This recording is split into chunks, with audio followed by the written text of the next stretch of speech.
Bonjour, ici Vincent Bouvet du blog initiation-photo.com. Le focus du jour portera sur les formats d'images. Alors, quels sont les choix proposés que nous avons? Donc, on nous propose du JPEG 8 bits avec des tailles différentes et des taux de compression divers. Ou un format TIFF 8 bits avec des tailles différentes mais sans compression. Et à côté de ça, on nous propose un autre format, un fichier en fait, avec des tailles différentes, sera proposé en non compressé, compressé ou compressé sans perte, et codé sur une profondeur de 12 ou 14 bits d'échantillonnage. Pourquoi le RAW n'est pas une image? En fait, le RAW est un fichier qui contient l'intégralité des informations enregistrées par le capteur. Les informations de prise de vue de l'appareil, la configuration souvent, un aperçu petit format de ce que représentent les données de ce fichier au format JPEG, et cet aperçu permet deux choses principalement, c'est d'afficher dans le sélecteur de fichiers de l'appareil justement cet aperçu petit format, mais c'est aussi sur ce fichier d'aperçu petit format qu'il calcule et affiche l'histogramme. Donc l'histogramme du fichier RAW n'est qu'une information approximative basée sur un aperçu. Pour recomprendre ça, je vous invite à revoir l'article à propos de l'histogramme.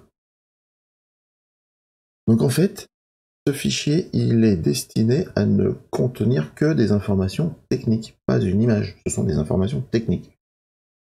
Et c'est la raison pour laquelle, en fait, les formats RAW sont considérés comme étant des négatifs numériques, à l'instar du négatif argentique qu'on avait à l'époque. Donc, en résumé, c'est un format de fichier qui contient uniquement des données brutes, en quantité énorme, et donc il nécessite forcément un traitement pour, depuis sa base, extraire une ou plusieurs images. C'est un format intermédiaire. Alors, les cas d'usage. Pour ce qui est du JPEG, le JPEG, c'est un format d'image qui est compressé avec perte, donc il y a une dégradation de l'image. C'est un format qui est léger, donc qui n'est pas long pour les téléchargements, les transferts par Internet. Il est directement exploitable dans toutes les applications, c'est un format qui est vraiment standard, à un usage universel. Et par contre, vu tout ce qu'on a dit sur les deux premiers points, en réalité, il est inadapté pour réellement faire du post-traitement. En résumé, il est particulièrement utile pour le traitement d'une information rapide. Pour illustrer ça, c'est vraiment le cas des photojournalistes qui doivent réussir à prendre une photo et la transférer à leur journal dans les quelques minutes qui suivent. Donc à côté de ce format, il y a le format TIFF qui est aussi un format d'image, qui lui, pour le coup, est non compressé. Par conséquent, c'est un format lourd, il produit des gros fichiers, mais par contre, il a une qualité totale, c'est-à-dire qu'il n'y a pas de compression, il n'y a pas de dégradation de l'image. Il est aussi directement exploitable dans les applications. Le format TIFF est un fichier standard d'utilisation dans tous les logiciels. Et il est modérément adapté au post-traitement, juste de par le fait qu'il n'est pas dégradé. Donc il n'aura pas d'artefact dû à une compression, puisqu'il n'est pas compressé. Par contre, il contient moins d'informations que ce qu'on pourrait avoir avec le format suivant. Donc on peut faire des choses, mais on est quand même limité dans les capacités, à cause de sa profondeur de codage principalement.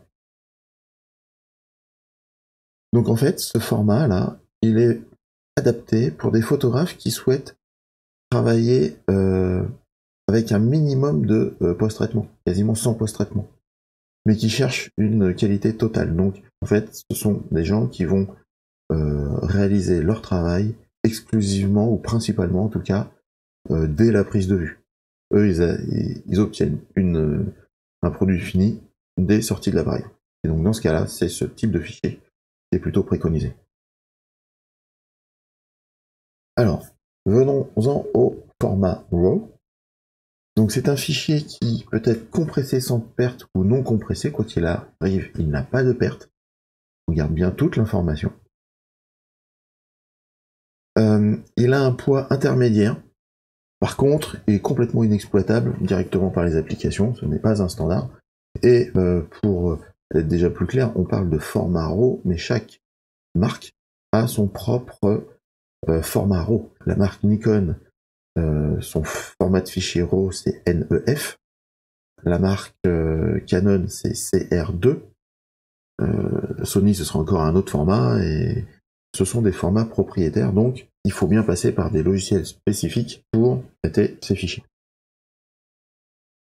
Et donc, eux, pour le coup, leur application, c'est vraiment pour les photographes qui souhaitent exploiter leurs photos en vue de finalités diverses. C'est-à-dire qu'ils vont intégrer totalement dans leur processus cette étape de post-traitement. Et donc, grâce à ça, ils vont pouvoir, sur la base du même fichier, sortir une photo couleur, une photo noir et blanc, une version avec des balances des blancs autres. Ils vont construire des fichiers HDR, ils vont pouvoir faire énormément de différentes techniques de création d'images sur la base d'un même fichier, en fait. Donc les possibilités créatives sur la base d'un RAW est beaucoup plus poussée que sur la base d'un fichier d'image tel que l'on l'a vu précédemment. Pour aller un petit peu plus loin, je vous ai mis dans le fichier PDF téléchargeable gratuitement, en dessous de la vidéo, le sujet du piège de l'espace colorimétrique, en particulier sur les fichiers d'images.